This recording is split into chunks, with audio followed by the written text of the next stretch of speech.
اللہ تعالیٰ نے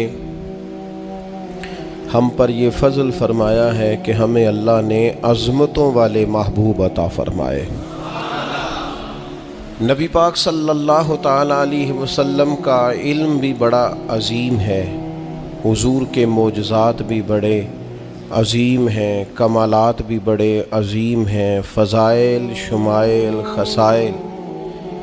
حضور کو اللہ تعالیٰ نے جس زاویے، جس سمت سے عطا فرمایا ہے تو عظیم ہی بنایا ہے، لیکن قرآن مجید میں ارشاد فرمایا کہ وَإِنَّكَ لَعَلَىٰ خُلُقٍ عَظِيمٍ، محبوب بے شک آپ کے اخلاق بھی بڑے ہی عظیم ہیں، آپ عظیم خلق پر ہیں، عظیم اخلاق کے مالک ہیں۔ ایک ہوتی ہے خلق، ایک ہوتا ہے خلق۔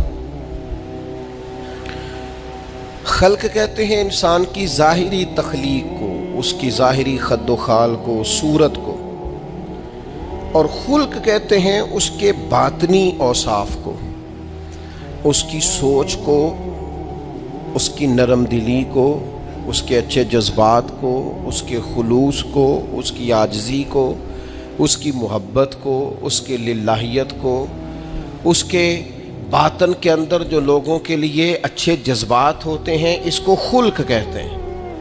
اللہ تعالیٰ نے حضور کو جو خلق عطا فرمائے وہ بڑے ہی عظیم عطا فرمائے۔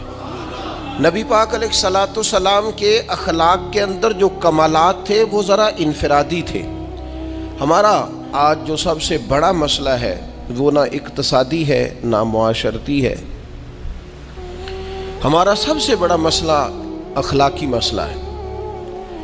قومیں، ملتیں، قبیلے جب اخلاق چھوڑ جاتے ہیں، اور جب وزاداری چھوڑ جاتے ہیں، اور جب عظمت کردار چھوڑ جاتے ہیں، تو وہ خود بخود بیک ہونے لگتے ہیں، وہ پیچھے ہٹنے لگتے ہیں۔ بہت سارے لوگ بام عروج پر ہوتے ہیں، آگے نکلتے ہیں، لیکن اپنی اخلاقی کمزوریوں کی وجہ سے وہ پستیوں کی طرف سفر شروع کر دیتے ہیں۔ انسان کے لیے سب سے زیادہ ضروری یہ ہوتا ہے کہ وہ اخلاقی مضبوطی اپنی طبیعت میں پیدا کرے۔ بہت سارے دوست لوگوں سے پیار کرتے ہیں، لیکن بعد میں جب وہ ان کا اخلاقی رویہ دیکھتے ہیں تو خود بخود پیچھے ہٹ جاتے ہیں۔ ایک ہوتا ہے دوست کا ہونا، احباب کا ہونا، ایک اپنے قریبی لوگ بھی، بہن بھائی بھی اور اولاد بھی انسان کی اخلاقی کمزوریوں کی وجہ سے اس سے پیچھے ہو جاتی ہے۔ جب تک رویے میں، مزاج میں اخلاقی بلندی پائی جاتی ہے، نبی پاک صلی اللہ تعالیٰ علیہ وسلم نے فرمایا تم میں سے بہترین مسلمان وہ ہے جس کے اخلاق زیادہ اچھے ہیں، جس کی عادات زیادہ عمدہ ہیں، جو عظمت کردار کا حامل ہے۔ مزاج میں وفاداری ہونی چاہیے، مزاج میں خیر خواہی ہونی چاہیے۔ انسان بعض لوگوں کے لفظوں میں عاجزی ہوتی ہے، ویسے وہ عاجز نہیں ہوتے، ملتے بھی جھکے ہیں، لیکن ویسے عاجز وہ کہتے ہیں میں نے شیشے میں اتار لیا ہے، میں تیز آدمی ہوں، دیکھا میں نے اس کو بھی قائل کر لیا ہے۔ وہ لفظوں کے لحاظ سے، جھکاؤ کے لحاظ سے عاجز ہوتے ہیں، فی نفس سے ہی عاجز نہیں ہوتے۔ کچھ لوگ جملے کے لحاظ سے، اٹھنے بیٹھنے کے لحاظ سے، آؤ بھگت کے لحاظ سے خدمت گزار ہوتے ہیں، ویسے وہ خدمت گزار نہیں ہوتے۔ کچھ لوگ ایسے ہوتے ہیں جو اچھے جملے ترتیب دے کے کسی کو قائل تو کر لیتے ہیں، اس کو اپنی ہمدردی کا اظہار تو دلاتے ہیں، اشک شوئی تو کرتے ہیں، تسلی تشفی تو دیتے ہیں، ویسے خیر خواہ نہیں ہوتے۔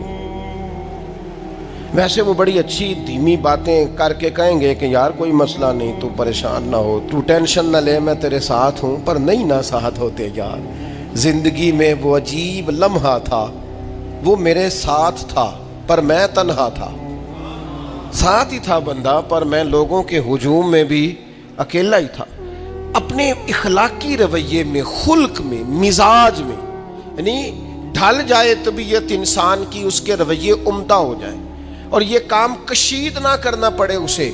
ہمارے علماء نے لکھا ہے خلق کا معنی یہ ہے کہ اچھے کام کرنے میں تکلیف نہ اٹھانی پڑے، خلق کا معنی یہ ہے کہ اچھے کام خود بخود بندے سے ہونے شروع ہو جائے، وہ خود بخود اچھے کاموں کی طرف اس کی طبیعت مائل ہو جائے، توجہ ہو جائے اس کی، اس کا مزاج بن جائے. یہ کب ہوتا ہے؟ کس وقت ممکن ہوتا ہے؟ جب آپ ہر وقت کی اخلاقی بلندی حاصل کرتے ہیں. نبی پاک صلی اللہ تعالی علیہ وآلہ وسلم کا ایک طریقہ تھا کہ حضور کے مزاج میں اخلاق. بعض لوگ ایسے ہوتے ہیں جو بعض اوقات ایسی حرکت کرتے ہیں، ہوتے ہیں لوگ جو ایسی حرکت کرتے ہیں کہ سخت رد عمل کی ضرورت ہوتی ہے. بندے کا دل کرتا ہے نرا ڈانٹے نہ، ڈنڈا بھی پکڑ لے. کرتے ہیں بعض اوقات بعض دوست ایسے کام. اور پھر ایک اور بڑا خطرناک رویہ ہوتا ہے. آپ کو پتہ ہے اسلام نے سب سے زیادہ ناپسند کسے کیا؟ غیبت کو. آپ کسی کے خلاف، کسی کے قبیلے گھر کے خلاف کسی کونے میں کھڑے ہو کے بات کریں، پہنچانے والے پہنچا دیتے ہیں. جو مزے لے کے سنتا ہے وہ مزے لے کے پہنچاتا بھی ہے. یہ پکی بات ہے. جس نے آپ کو ٹائم دیا نا سننے کا، وہ باز نہیں آئے گا، وہ پہنچائے گا بھی. آپ کی اخلاقی کمزوری نظر آ جائے گی، واضح ہو جائے گی. آپ سامنے والے، اچھا کچھ لوگ وفادار ہوتے ہیں، انہیں پتہ چل جاتا ہے بندہ ٹھیک نہیں، لیکن پھر بھی وہ قبول کریں تو اس کا مطلب ہے وہ بندہ اعلیٰ ظرف ہے جس نے رکھا ہوا ہے. تو یہ سمجھتے میں چلاک ہوں، میں اپنی تیزی کے ساتھ گزارا کر رہا ہوں. وہ اعلیٰ ظرف ہے جس نے اتنا کچھ پتہ ہونے کے باوجود بھی تیرے لیے کوئی لفظ، وہ بندہ با اخلاق ہے، با مروت ہے، وفادار ہے، وفادار ہے. تو میرے عزیز، نبی پاک علیہ الصلوۃ والسلام نے ان اخلاق کی طرف ہماری توجہ دلائی ہے جن میں لوگ بچتے نہیں کہ یہ کام میں نے نہیں کرنا، مجھے کیا لگے، میرا کیا لینا دینا. مثلا ایک تاجر تھا حضور کے زمانہ نور میں، وہ پھلوں کی تجارت کرتا تھا، مشکات شریف میں موجود ہے. کسی وجہ سے اسے نقصان ہو گیا. تو انسان جب تجارتیں کرتا ہے، زندگی گزارتا ہے، تو جہاں اسے نفع ملتے ہیں وہاں کہیں کہیں اسے خسارے بھی ملتے ہیں. تو الگ بات ہے کہ ہم صرف نفعوں کے قائل ہوتے ہیں، خساروں کے قائل ہی نہیں ہوتے. وہ تاجر تھے، پھلوں کے تاجر تھے، بڑی اچھی تجارت کرتے تھے، کسی وجہ سے نقصان ہو گیا. اب وہ حضور کی بارگاہ میں آئے.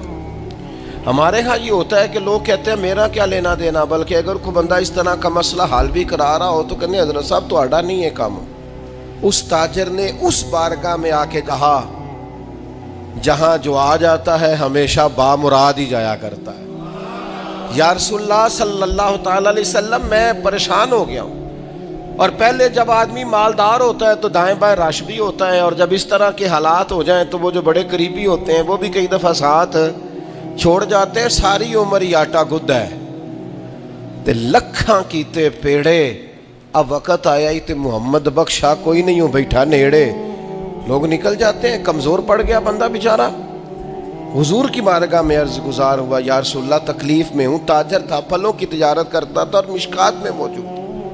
نبی پاک علیہ السلام نے دعا بھی فرمائی، کرم نوازی فرمائی، رحمت بھی فرمائی، عطائیں بھی فرمائی. لیکن حضور نے نا صحابہ سے فرمایا سارے مل کے اپنے بھائی کی مدد کرو. تھوڑے پیسے کسی نے دیے، تھوڑے کسی نے دیے، تھوڑے کسی نے دیے، مل کے. اور ایسے لوگوں سے جو لوگ بڑے اس کام کے لیے ہر وقت ذہنی طور پر تیار رہتے تھے، ان لوگوں سے کہا اس کے ساتھ چلو. لیکن اس کا قرضہ ابھی بھی جتنا چڑھ گیا تھا اتنے پیسے جمع نہیں ہوئے تھے. اللہ کرے میں آپ کو سمجھاؤں، یہ بھی اخلاقی بلندی والا کام ہے کہ کسی شخص کی کمزوری میں اسے اٹھانا، گرتے ہوئے کو سنبھالنا، پھسلنے والے کو سہارا دینا، بکھرنے والے کو بکھرنے سے بچا لینا، ٹوٹنے والے کو ٹوٹنے سے بچا لینا، پریشان ہو جانے والے کو سمیٹ لینا.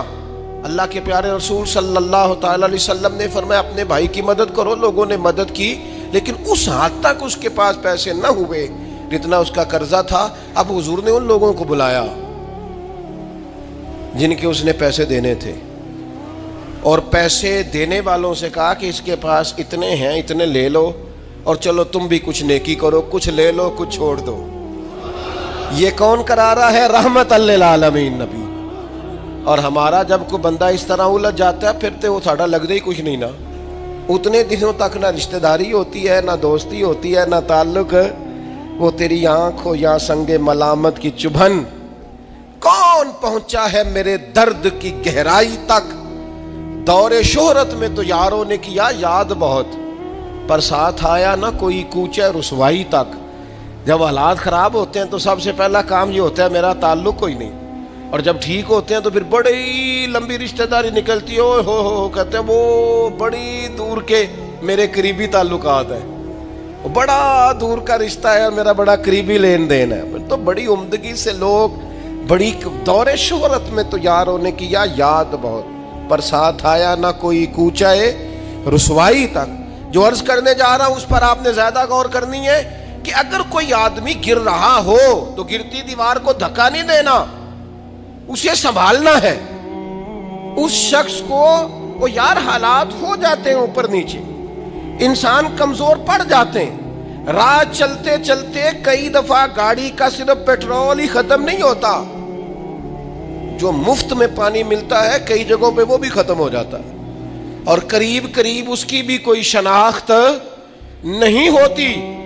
کئی دفعہ صرف اور صرف پیٹرول کا مسئلہ ہی نہیں ہوتا، وہ جو 20 روپے میں ہوا ٹائر میں بھری جاتی ہے کئی جگہوں پہ وہ بھی نہیں ملتی.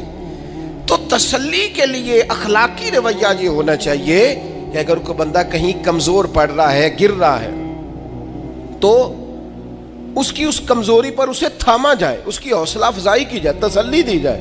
لیکن ہمارا یہ ماحول نہیں ہوتا. میں اکثر کہتا ہوں دوستوں سے کہ جو آدمی اپنے گھر کی تیسری منزل شروع کرتا ہے نا، تیسرا لینٹر ڈالتا ہے، اسے سارے جا کے انہیں بھائی آپ کو کام ہو جاتے دسی، بھائی انہیں کیوں دسنا ہے، مالدار آدمی ہے تیسرا لینٹر ڈال رہا ہے. لیکن وہ بیچارہ غریب آدمی جو بالے ڈال رہا ہے اور لکڑی کی چھت ڈال رہا ہے، وہ اگر کسی سے جا کے کہتا ہے نا تھوڑی امداد کرا دے میرا کام رک گیا، تو کہتے ہیں آپ نے پہلے بتانا تھا، اب تو نہیں نا، مطلب وہ تو بڑی پرانی بات تھی، وہ تو میں نے بانٹ دیا، رمضان میں بڑا کر دیا، فلانی جگہ بڑا. یہ لہجہ درست، یہ اخلاقی رویہ نہیں. درد دل اور چیز کا نام ہے، خیر خائی اور چیز کا نام ہے. وہ کسی نے کہا تھا کہ پلا کر گرانا تو سب کو آتا ہے، مزہ تو تب ہے کہ گرتوں کو تھام لے ساکی. کوئی گر رہا ہو اس کا بازو پکڑنا، اس میں مزہ ہے، اس میں لطافت ہے، اس میں حسن ہے. اور ایک دوسرا اخلاقی رویہ جس کی بہت زیادہ ضرورت ہے، جو ہمارے زیادہ ساتھ ہوتے ہیں نا، غلطیاں بھی انہوں نے ہی کرنی ہوتی ہیں. جو آپ کے ساتھ نہیں انہیں آپ کو معاف بھی نہیں کرنا پڑتا. معاف کسے کرنا پڑتا ہے؟ جو اپنے معاف کسے کرنا پڑتا ہے؟ اپنے خادم کو. اگر آپ آفیسر ہیں تو اپنے ملازم کو. معاف کسے کرنا پڑتا ہے؟ اپنے بہن بھائیوں کو، رشتہ داروں کو، اہل خانہ کو. معاف کسے کرنا پڑتا ہے؟ اپنے شاگردوں کو، ارادت مندوں کو، دوست احباب کو، اپنوں کو معاف کرنا ہوتا ہے. کسی کے ساتھ آپ کا کئی دفعہ دوست آ جاتے ہیں، میں عمرے پہ جا رہا ہوں، کوئی غلطی ہوئی تو معاف کر دینا، تو میں کہتا ہوں مجھ سے آپ کیا معافی مانگیں گے، آپ ادب سے مل کے چلے جاتے ہیں. جن کے ساتھ آپ کا اٹھنا بیٹھنا ہے ان سے معافی مانگیں. جو زیادہ قریب رہیں گے غلطیاں بھی تو وہی کریں گے نا، جو روز مانتے ہیں، کسی وقت سستی بھی دکھاتے ہیں. تو معاف تو کرنا ہوتا ہے اپنوں کو. ایک خاص بات کروں آپ سے، بیٹیوں کو معاف نہیں کرنا پڑتا، معاف بہو کو کرنا پڑتا ہے. کر کے تو دیکھو نا یار. ایک معیار ہے بیٹی کے لیے، وہ بیاہ کے کسی جگہ گئی ہے، اس کی شکایت آئی ہے، تو ہمارا جواب یہ ہے کہ ابھی بچی ہے، سیکھتے سیکھتے سیکھ جائے گی. یہ جواب بنائیں بہو کے لیے. اگر وہ غلطی کرے، اس کی ساس شکایت کرے، اس کا خاوند شکایت کرے، تو یہ بہو کے لیے بولیں کہ ابھی بچی ہے، سیکھتے سیکھتے. یہ بہو کے لیے بات کریں کہ بچی ہے، سیکھتے سیکھتے. یہ بہو کے لیے ضرورت ہے اس کی. بیٹی کے لیے تو اس کی ضرورت، بیٹی غلطی کرے تو اس کے وکیل بن جاتے ہیں. ساری زندگی ساس سسر اپنی بیٹی کے وکیل رہتے ہیں اور اپنی بہو کے جج بنے رہتے ہیں. اس کے لیے فیصلے سناتے ہو، اس کی وکالت کرتے ہو. یہ بیٹی نہیں کسی کی، اس کے جج بن گئے ہو، اس کے حق میں فیصلوں کا اعلان ہے، اس کے لیے وکالتوں کا اعلان ہے. چھ معنی دار. مسلمان کا یہ اخلاقی رویہ نہیں ہوتا. نبی پاک علیہ الصلوۃ والسلام نے ہمیں سبق دیا ہے، جو قریب رہنے والے ہیں انہیں ہی تو معاف کرنا ہے، دوسرے کو تو معاف کرنا ہی نہیں پڑتا. اپنوں کو ہی تو معافی کی ضرورت ہوتی ہے، چونکہ اپنوں نے ساتھ رہنا ہے. حضرت انس بن مالک رضی اللہ تعالیٰ عنہ یہ بڑے خوش نصیب خوش بخت انسان ہیں. کہتے میری اماں خود مجھے حضور کی بارگاہ میں چھوڑ گئی تھی کہ یا رسول اللہ یہ آپ کی خدمت کرے گا. کہتے میں نے 10 سال حضور کی نوکری کی ہے، نبی پاک نے کبھی اوف بھی نہیں کہا. بلکہ بخاری مسلم میں ایک انوکھی بات موجود ہے. فرماتے ہیں مجھے ایک دن حضور نے فرمایا جا یہ کام کر کے آ. کہتے میرے دل میں یہی تھا کہ فوراً جاؤں گا. اسی طرح لفظ موجود ہیں, میرے دل میں تھا جاؤں گا کر کے آؤں گا. حضور نے فرمایا کر کے آ. دل میں پکا ارادہ تھا جاؤں گا, لیکن اپنی زبان سے میں نے کہا حضور میں نے کوئی نہیں جانا. یہ کیوں بات کی؟ یہ ذرا لاڈ کے ساتھ کی, یہ ذرا ناز کے ساتھ کی, یہ ذرا نا محبت کے ساتھ کی, یہ ذرا حضور جو پیار کرتے تھے نا اس پیار کو سامنے. حضور میں نے نہیں جانا. تو کہتے ہیں حضور تھپکی دے کے, یہ غلام سے بات ہو رہی. حضور فرمانے لگے چل نہ تجھے کہا ہے نہ جا کر کے آ. کہتے میں چلا گیا, اسی ارادے سے گیا تھا جاؤں گا, لیکن رستے میں جب میں گیا تو بچے کھیل رہے تھے, میں نے بھی کھیلنا شروع کر دیا. کھیل رہا ہوں دیر ہو گئی. حضور نے بھیجا تھا کسی کام. اب جب زیادہ دیر ہوئی تو کریم گھر سے نکلے, اور جب حضور نے مجھے دور سے دیکھا اور مجھے کریم کے آنے کا پتہ چلا تو اب میں ڈرا. اب میرا انداز بڑا جدا گانا ہو گیا چونکہ حضور نے بھیجا تھا. یہ تو خادم کی بات ہے نا. اے سچی گل دسیا جی اپنا منڈا بھی کدے نہ جائے تے وہ تینوں میں کلیا سی, تو گیا کیوں نہیں؟ ناراض نہیں ہونا آپ نے, لیکن چلو بچہ ہے, کسی وقت دیر سویر بھی ہو ہی جاتی ہے, کیوں اتنی سختی کرتے ہیں؟ حضرت انس بن مالک کہتے ہیں جب حضور کو آتے دیکھا تو میں پوری طرح ڈر گیا, لیکن کریم محبوب جب میرے قریب آئے اور مجھے ڈرا ہوا دیکھا نا تو پھر رحمت للعالمین محبوب کی رحمت کا بادل چھایا. اور جب حضور مجھے دیکھ کے ہنسے نا, بس وہ ہنس گئے اور میرا کام بن گیا. بس کریم تھوڑی دیر ہوئی, ایک آیا کالیاں زلفاں والا, ایویں دو کڑیاں میرے من وچ رکیا تے کر گیا نور اجالا. بات بن گئی, بات طبیعت ٹھنڈی ہو گئی. تو حضور فرمانے لگے میں نے کہا تھا جاؤ, گئے نہیں. اب جب حضور مسکرا گئے تو بات ہی ختم ہو گئی. یا رسول اللہ صلی اللہ علیہ وسلم جانے لگا ہوں. تو حضور نے پھر شروع سے بات شروع کر دی. حضور جانے لگا ہوں. فرمایا جا دوڑ کے آ, پھر جو کہا تھا وہ کر کے آ. لیکن وہ بیچ میں جو دیر ہوئی تھی, وہ جو لیٹ ہوئی تھی, اور جو میں کہہ کے آیا تھا میں نے نہیں جانا, حضور نے اس بات پر مجھ سے کوئی سختی نہیں کی. میرے عزیز, اپنوں نے تو غلطی کرنی ہے, معاف کس کو کرنا ہے؟ اپنوں کو. لیکن ہم نے باہر ساری دنیا کو معاف کر دیا ہے, اپنوں کو ہم معاف کرنے کو تیار نہیں. اپنوں کو معاف کرنا ہے, اپنوں سے درگزر. اور پھر آپ اگر کوئی دینی تعارف رکھتے ہیں, آپ نمازی ہیں, آپ حاجی صاحب ہیں, آپ بزرگ ہیں, آپ شیخ ہیں, تو پھر تو آپ کے اخلاق میں اور زیادہ وسعت ہونی چاہیے. جیسے جیسے بندے کی عمریں بڑھتے جائیں نا, ویسے ویسے اسے میٹھا ہونا چاہیے, کڑوا نہیں ہونا چاہیے. جیسے جیسے اس کی تسبیح بڑھتی جائے ویسے ویسے اس کا لہجہ بھی وسیع ہونا چاہیے. اس کے مزاج کے اندر دینی اگر آپ تعارف رکھتے ہیں تو پھر تو آپ کو, میں آپ سے عرض کروں, میں کئی دفعہ دوستوں سے شکوہ کرتا ہوں, میں کہتا ہوں یار ہم تو جو کہنا چاہتے ہیں وہ بھی نہیں کہہ سکتے. ہم تو سونا چاہتے ہیں, ڈھب سے سو نہیں سکتے, ڈھونڈتے پھرتے ہیں جگہ ملے کوئی آرام کرنے کو. کیوں؟ اس لیے کہ دینی تعارف رکھتے ہیں. آپ نے وہ دعویٰ ہی نہیں کرنا تھا, یہاں تے چٹی چادر لا دے نا کڑیے تے پین فقیران دی لوئی, چٹی چادر تے پھر داغ لگیندا ہی تے لوئی نو داغ نہ کوئی. جب آپ کا دعویٰ ہے کہ ہم نے کام کرنا ہے اور بڑی اوپر والی سطح پہ کرنا ہے, تو پھر آپ آرام ڈھونڈتے پھریں, پھر آپ قرار ڈھونڈتے پھریں. تو یہ تو دو باتیں ہو گئی. ایک بات کرنی پڑے گی, دینی تعارف رکھنے والے آدمی نے اگر اس نے دین سکھانا ہے اپنے بچوں کو, اپنے گھر والوں کو, تو حسن اخلاق سے سکھائے گا.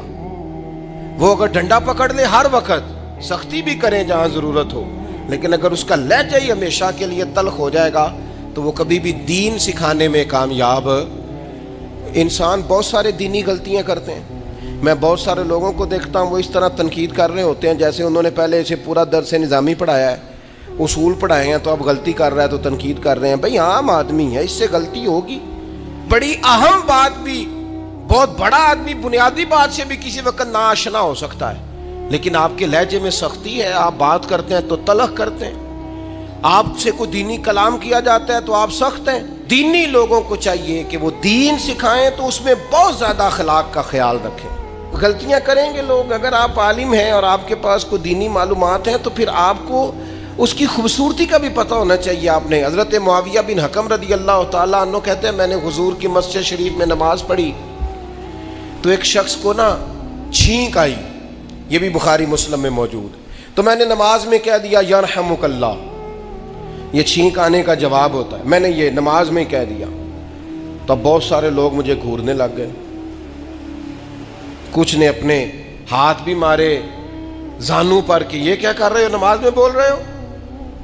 فرماتے ہیں نماز مکمل ہوئی اور یہ لفظ ہے حضرت معاویہ بن حکم رضی اللہ تعالیٰ عنہ کے, فرمانے لگے قسم اللہ کی میں نے حضور سے بہتر سمجھانے والا نہ پہلے کبھی دیکھا ہے نہ بعد میں کبھی دیکھا. فرماتے ہیں نہ حضور نے مجھے مارا نہ ڈانٹا, بلکہ جس طرح ایک بچے کو گویا ٹریٹ کیا جاتا ہے, سمجھایا جاتا ہے. حضور فرمانے لگے اللہ کے بندے نماز میں کوئی اور بات نہیں کرنی چاہیے, صرف اللہ کی تسبیح پڑھنی چاہیے, اس کے اسماء کا ذکر کرنا چاہیے یا قرآن پاک پڑھنا چاہیے. نماز میں کوئی اور کلام کرنے کی اجازت نہیں ہے. ہمارے ہاں لوگ دینی مسئلہ سمجھاتے ہیں تو اتنا ان کے مزاج میں تلخی ہوتی ہے بعض اوقات, اللہ ماشاءاللہ. کچھ لوگوں کی طبیعت اتنی کرخت ہوتی ہے, بچہ نماز پڑھ رہا ہے اور حاجی صاحب اس کے ساتھ کھڑے نماز پڑھ رہے ہیں, لیکن وہ اس کو کھڑا کر رہے ہیں تو یوں کندھے سے ہلا کے, تینوں آج تک نہیں پتا نماز ہے کہ یہ آپ دین سکھا رہے ہیں. یہ اخلاقی رویہ دین سکھانے کا, یہ لب و لہجہ دین سکھانے کا. قطعاً ایسا کوئی کام نہ کریں. میں تو یہ مدارس کے اساتذہ سے بھی کہتا رہتا ہوں, میں کہتا ہوں نبی پاک نے کبھی کسی کو نہیں مارا. آپ بچوں کو ڈانٹیں, کریں کچھ, لیکن وہ رویہ آپ اختیار نہ کریں جس کی دین اجازت نہیں دیتا. تو اخلاقیات میں ان چیزوں کا ضرور خیال کریں.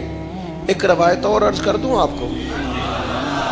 حضرت جابر ابن عبداللہ رضی اللہ تعالیٰ عنہ فرماتے ہیں میرے والد احد میں شہید ہو گئے تھے, میرے ذمے بہنوں کا بوجھ بھی تھا اور قرضہ بھی تھا. اللہ کے محبوب علیہ السلام نے مختلف طریقوں سے مختلف انداز میں میرے اوپر کرم نوازیاں فرماتی. نوازنے کا طریقہ, آپ نہ کسی کو نوازیں بہانے سے. میں نے بعض بزرگوں کو دیکھا ہے کسی بچے کو ادارے میں خانقاہ میں کمزور دیکھتے, وہ سریلا بھی نہیں ہے, اسے کہتے چل پتر نعت سنا, اور نعت سنا رہا ہے تو اسے نذرانہ دے رہے ہیں. چل بیٹے تلاوت سنا, چل تقریر سنا, کسی بھی طریقے سے اس کو تسلی ہو رہی. اور اس طرح کا رویہ نہ اپنایا جائے کہ وہ مانگنے والا بن جائے. یہ اخلاقی بلندی ہوتی ہے آپ کی کہ آپ کسی شخص کو بہانوں سے نوازیں.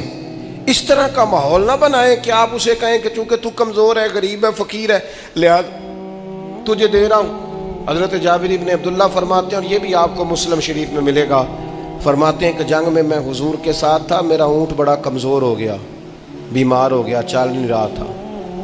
حضور میرے قریب آئے اور پیچھے آ کے فرمانے لگے اسے بھگاتا کیوں نہیں. میں نے کہا حضور بیمار ہے کیسے بھگاؤں.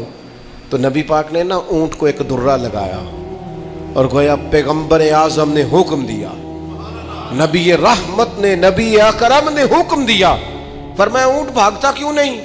وہ جو سب سے پیچھے تھا وہ سب سے آگے نکل گیا. واہ کیا جود و کرم ہے شہ بطحا تیرا, اور نہیں سنتا ہی نہیں مانگنے والا تیرا. سرکار نے حکم دیا, وہ اونٹ سب سے آگے نکل گیا.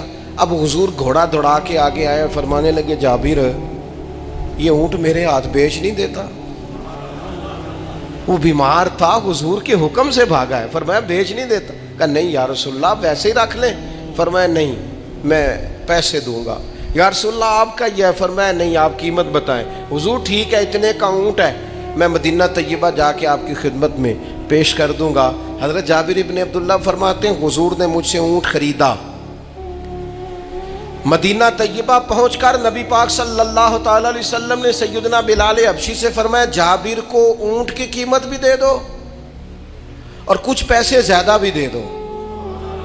فرماتے ہیں مجھے اونٹ کی قیمت بھی مل گئی, کچھ پیسے زیادہ بھی مل گئے, اور جب میں حضور کی بارگاہ میں حاضر ہوا اونٹ پیش کر کے اور قیمت لے کے جانے لگا تو حضور فرمانے لگے جابر جانا نہیں, قیمت بھی تیری ہے اونٹ بھی تیرا ہے.